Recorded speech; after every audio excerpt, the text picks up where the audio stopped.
Children, welcome to yet another class of science, and we are seeing a lesson called respiration in organism. Now, as a continuation, today we are going to see about the mechanism of respiration.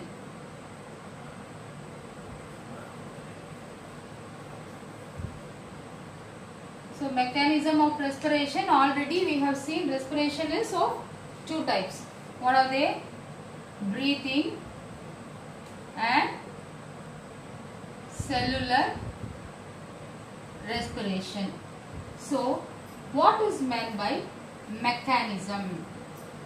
Your parents would have given your vehicles, car or two-wheelers to repair, where they will give mechanic shop, which means what they will do there, if there is any problem in any particular part, they will repair. So we are calling it as mechanic shop.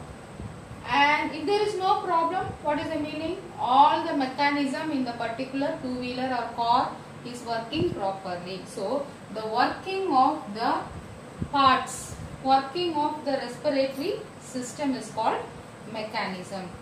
So, as per that, we will see first mechanism of breathing. Now, already I told you in the first class, breathing is external respiration and cellular respiration is internal respiration. So, in the mechanism of breathing, we have two types, inhalation and exhalation. What is inhalation and exhalation? Let us read your book once and proceed with that, then you can easily follow. Now take your book and page number 137. Let us continue. Okay, we have completed till this lungs, and we'll start with mechanism of breathing in human beings.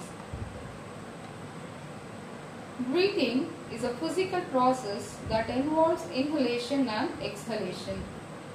Before we learn about the mechanism of breathing, let us first perform a simple activity to study the functioning of the respiratory system. Activity 1. Now children, in the very first class, I have given you one activity homework. I told you to do the lungs model, right? If you have not done, most of you have sent the videos to me. Now if you have not destroyed that structure, please pause the video, go bring that lung structure. Now when I explain, it will be easy for you to understand. So that only in the very first class I told you to prepare and keep. Okay? And if you have not done, just listen, imagine. When I read and explain, you just imagine in your brain how the structures will be, and you can understand. Now let us go to the activity. You will need two balloons, a Y-shaped tube, a bell jar, a rubber sheet, elastic bands and a rubber cork with a hole in the center. Insert the Y-shaped tube along with a balloon on each of its fork through the single hole rubber cork. Now fix the cork on the mouth of the bell jar. Fix the rubber sheet at the bottom of the bell jar with the help of two elastic bands. Now pull the rubber sheets down. Do you see a change in the balloons? Note down your observation. Release the rubber sheet and again note down your observation in record to the shape of balloon. When we pull down the rubber sheet, the balloons inflate. When we release the rubber sheets such that it comes back to its original position, the balloons deflate. When we pull down the rubber sheets, there is an increase in the space inside the bell jar. This leads to reduction in the air pressure inside, and thus air formed outside rushed into balloon. On the other hand, when we release the rubber sheet, the space inside the bell jar decreases and the air pressure increases. This increased air pressure pushes the air out of the balloon, resulting in their deflation. Now, bell jar means it is a jar which found in the laboratory. In lab to do experiment, a jar with no bottom. This will be opening. See, if you take a water bottle and open the water bottle and cut the base of the water bottle, how it will be? Just like that. The top upper portion also will be in the open form and the lower portion also will be in the open form. So we can keep something inside like plants or animals or the balloons like this and perform our experiment. For that purpose, it is almost used in the science labs. It is called bell jar. In science lab, we will use so many things like beaker, test tubes and all. Just like that, we have an apparatus called bell jar. Then you can tie one rubber sheet here and one U-shaped structure here, and in this U-shaped structure you can tie balloons and using a cork you can close it. Now this you can imagine this sheet as diaphragm. In the yesterday's class I have mentioned about diaphragm. It is a separating layer between the digestive system, between the stomach and the upper part of the body. And now this is like lungs. In this experiment this acts like a lung. Now when you pull down this rubber sheet, what will happen? Since you are pulling down, there will be a space created in this area. Because of that, the balloon will expand. Because it is pushing down from here, air will enter and the balloon will expand. Again you push it back, the space is again pushed up. Because of this pressure, the air will go out. This is called breathing mechanism. In our body also, whenever the air comes inside, this diaphragm is going down. Again when the air go outside, the diaphragm will go up. This is called external mechanical breathing. Now in this breathing, what is inhalation and what is exhalation? Now let us finish reading this paragraph and we will continue.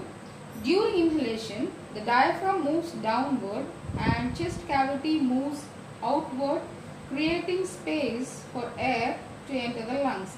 When diaphragm moves upward and ribs move towards and inward, the chest cavity is reduced and air in turn is pushed out. This is called exhalation. This expansion and relaxation of lungs during breathing also cause slight visible movement in abdominal area. The number of times air is inhaled or exhaled in a minute is termed breathing rate. It increases with increase in physical activity. The average rate of breathing in a man at rest position is 15 to 20 per minute. Let us perform an activity to measure our rate of breathing. So now in this process, in this experiment, we learned what is inhalation, what is exhalation. Inhalation means intake of air. Air means what? Oxygen. Exhalation means release of carbon dioxide, only carbon dioxide. So the good oxygen is inhaled from the air inside the body and the waste carbon dioxide is exhaled, means sending out. It is sending out again through the breathing from the body. Okay. Now we have another important term here called as breathing rate. What is breathing rate?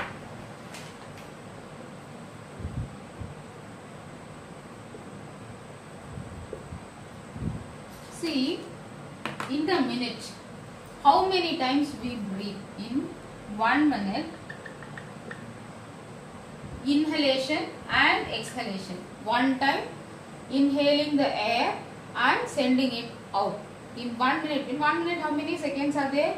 We have 60 seconds. So if you calculate how many times we intake and release the air, that is called breathing rate. So in normal human being, in good healthy body condition, when you are in rest condition, rest means without running, walking, doing any work, simply if you take deep breath and sit, we can have 15 to 20 breathing rate. What is 15 to 20? See, inhaling 1, exhaling 1. Inhaling and exhaling together, it is called one cycle. 1.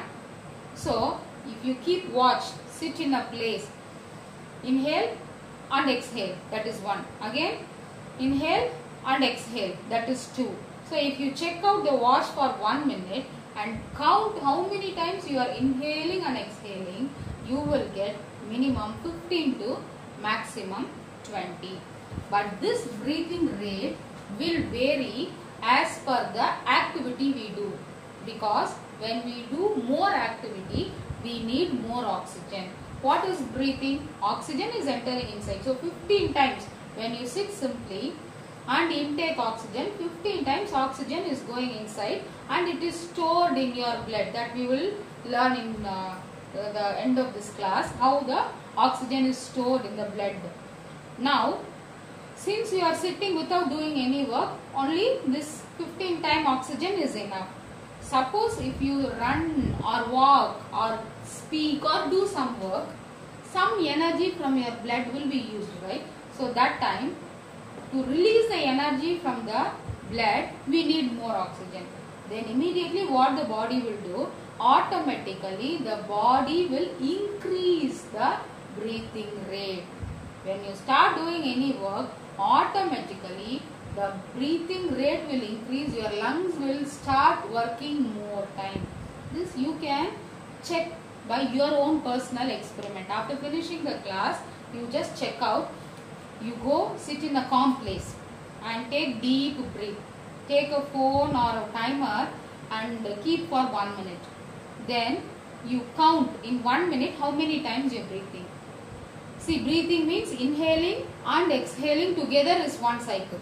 Only inhaling alone, inhaling 1, exhaling 2. Like that you should not calculate. Inhale and exhale, that is 1. Again inhale and exhale 2.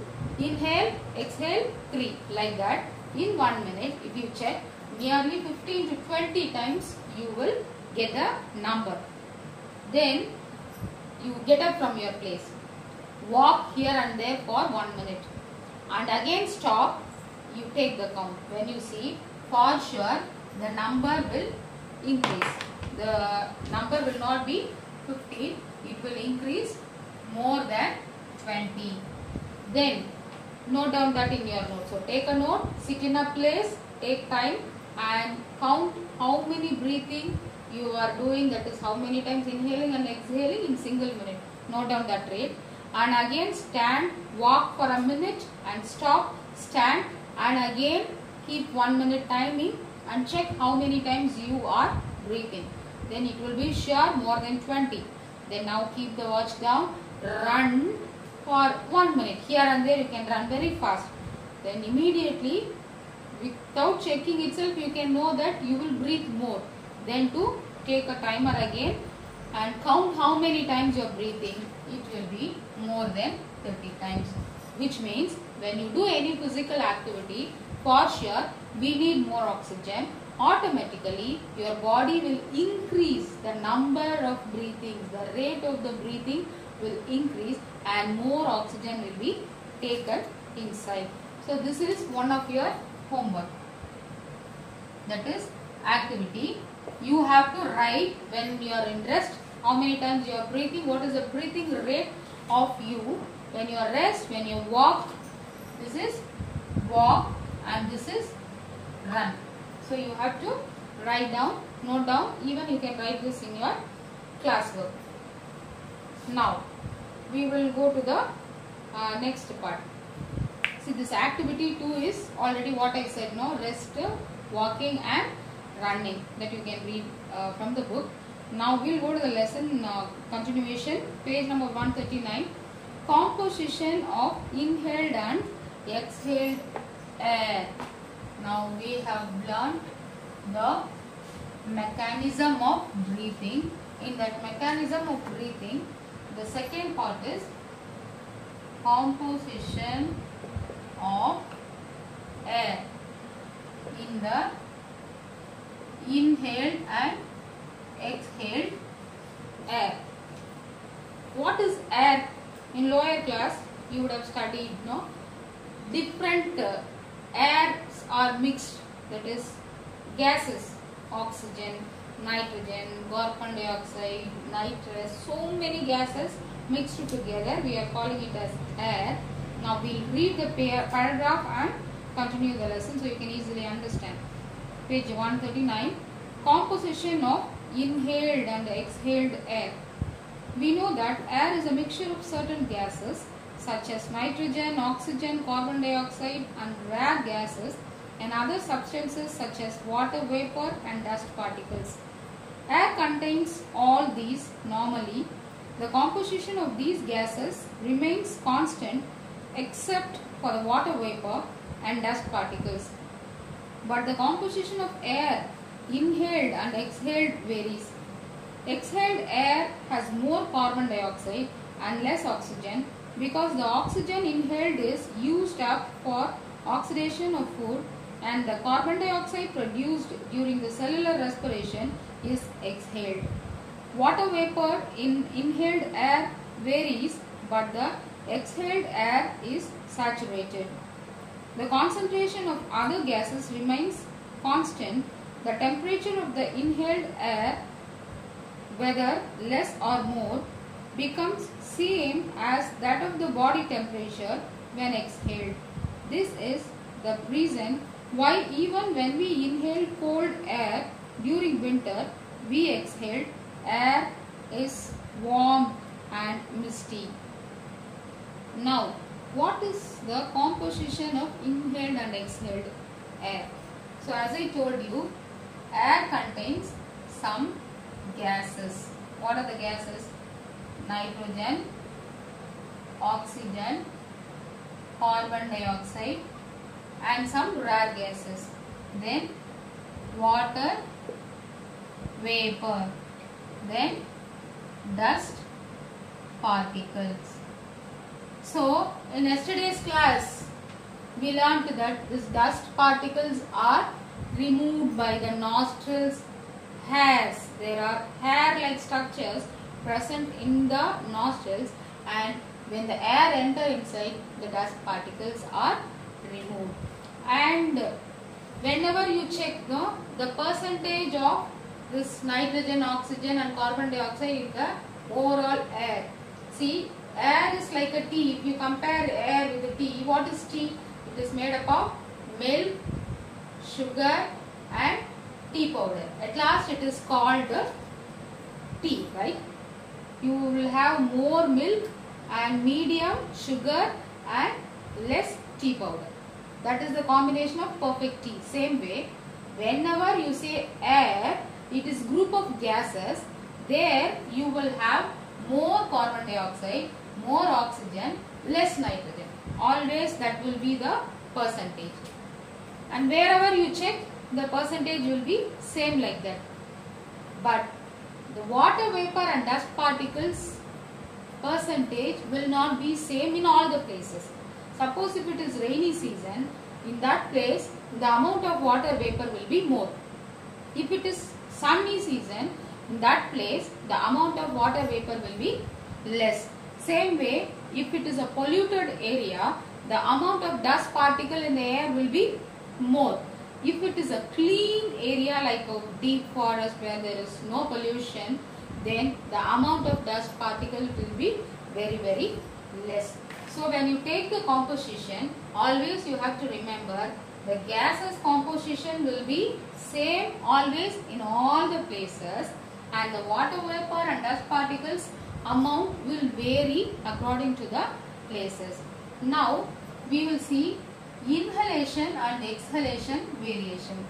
So when the air is inhaled, the composition of the air will be the same. Oxygen is more, carbon dioxide is more, nitrogen is less.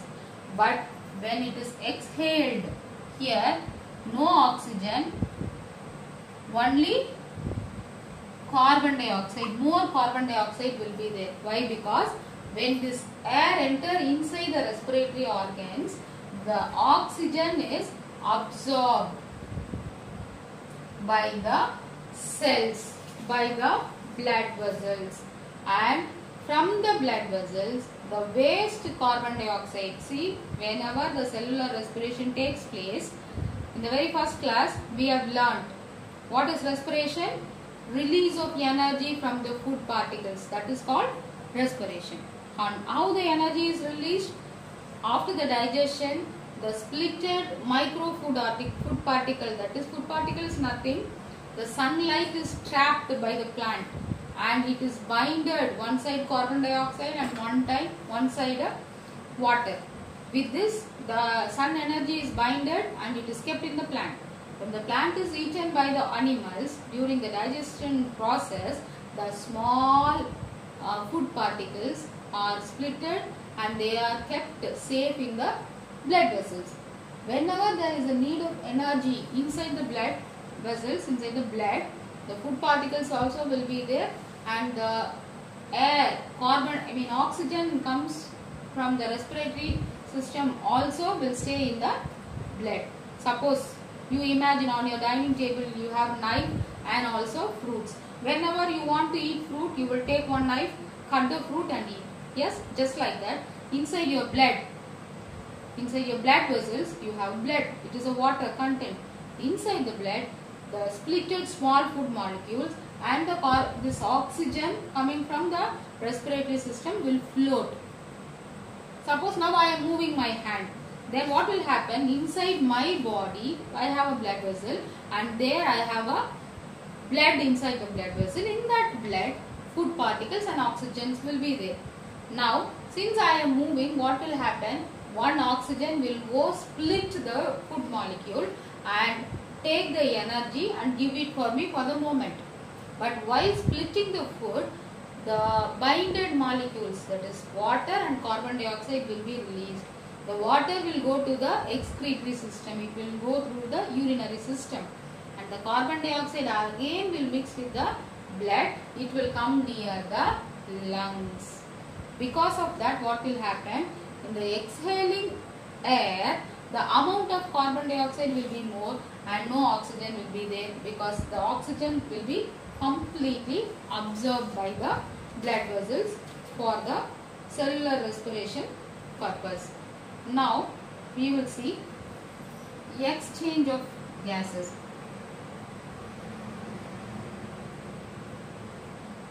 I was telling you cellular respiration. The oxygen from the external environment enter inside the blood, and inside the blood carbon dioxide is coming inside the blood vessels. Again it is entering into the lungs and going out. How it is happening? This is what is called internal respiration or cellular respiration, because it is happening inside the cells. It is happening internally, so it is called internal. It is happening in the cell, so it is called cellular respiration. And in yesterday's class, when we saw the structure of the respiratory system, we have seen that the last particle is alveoli, that is trachea, from trachea bronchus, and from bronchus bronchioles, and the end of the bronchioles will have a bag-like structure called alveoli. So in this alveoli only the exchange of gases will take place. So through the trachea, from your nose, through nostrils, through trachea, this air will enter and finally it will reach the alveoli. And this alveoli will have a blood vessels, and from other parts of the body, the waste carbon dioxide will come. It will enter into the alveoli blood vessels, and the oxygen coming from here will stay, and from here it will come out and enter into the other blood vessels. So this will act like a transforming door. The carbon dioxide from so many blood vessels will come and enter into the alveoli at the same time. Okay, see, entering and exit. The same at a time, one will enter, one will come out. Oxygen which comes out from the external which will enter into the blood vessel. At the same time, the waste carbon dioxide collected inside the cells will enter into the alveoli, and when it is fully filled with carbon dioxide, it will go out. So that is only we are calling it as exhalation. Let us see that in the book. Again, page 139, last paragraph. Exchange of gases. The exchange of gases, oxygen and carbon dioxide, takes place in alveoli. When we inhale oxygen-rich air, the amount of oxygen present in alveoli is more than the blood pressure present in surrounding capillaries. That oxygen diffused from air in alveoli to the blood in capillaries. Similarly, the blood present in surrounding capillaries has more carbon dioxide than the air present in the alveoli. Thus, carbon dioxide moves from capillary blood to the air present in the alveoli. Let us perform an activity to prove that exhaled air is rich in carbon dioxide. So, as I told you, only this exchange is taking place. Carbon dioxide is entering into the alveoli, oxygen is coming out from that. Now, we can prove this through one experiment. See, they have given activity 3. You will need 2 glass jar with the lime water and a straw. Leave the first jar with lime water undisturbed. Blow air into the second jar with the help of the straw. Lime water turns milky in few seconds in the second jar. This shows carbon dioxide is present in the air we inhale. You should know one thing here. When lime water is mixed with carbon dioxide, milky color will be produced. Usually, what is the color of the lime water? It will just look like a normal water, right? When you take water and add lime with that, can you differentiate which is lime, which is water already, which was existing first? No. Both will mix and it will look like water color.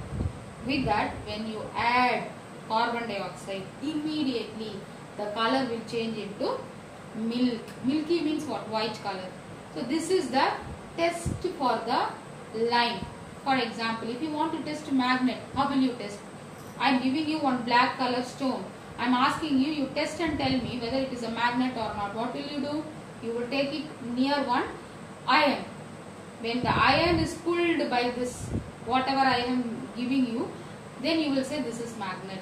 If it is not pulled, you will say that is not magnet. Okay, that is a test. Just like that, if you have lime in some water, if you add carbon dioxide with that, immediately the color will change to milk, milky white color.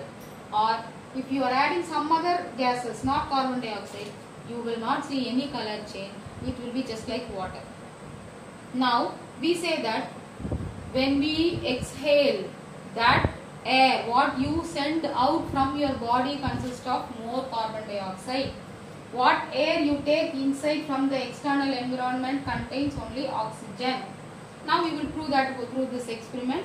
You have to take 2 glass jars and in that you have to fill lime waters.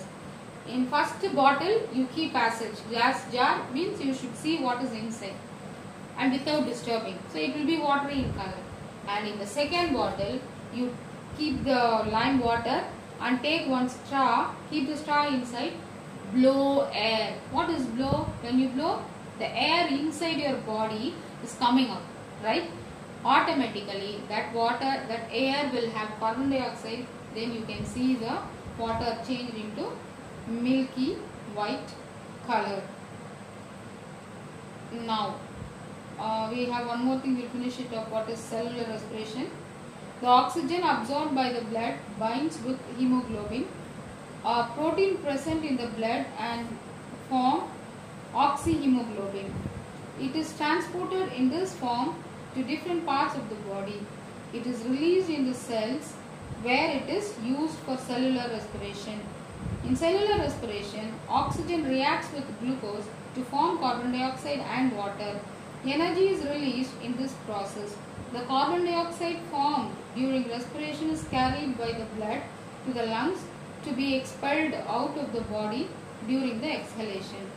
This is what already I told you. The food molecules which is present inside the blood is going to be splitted by the oxygen. Oxygen straight away cannot stay. So what is hemoglobin? Hemoglobin. It is the molecule which gives red color to the blood. So the oxygen will attach with the hemoglobin. Then it is called oxyhemoglobin. Then this is the like knife. This is like knife. Oxyhemoglobin only whenever we need energy will go near the food, cut the food. Now already we saw in the first class, food is what? Glucose.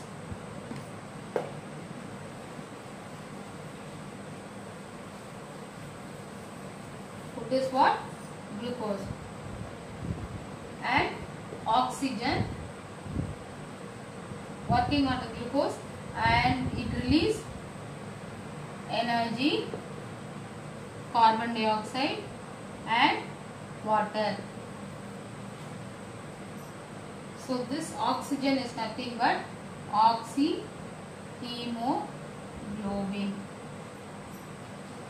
This is what called cellular respiration. So breathing is only inhalation of oxygen and exhalation of carbon dioxide after cellular respiration. So breathing is first inhalation of oxygen, second cellular respiration and last is exhalation. So after cellular respiration the waste carbon dioxide is going out, that is called exhalation.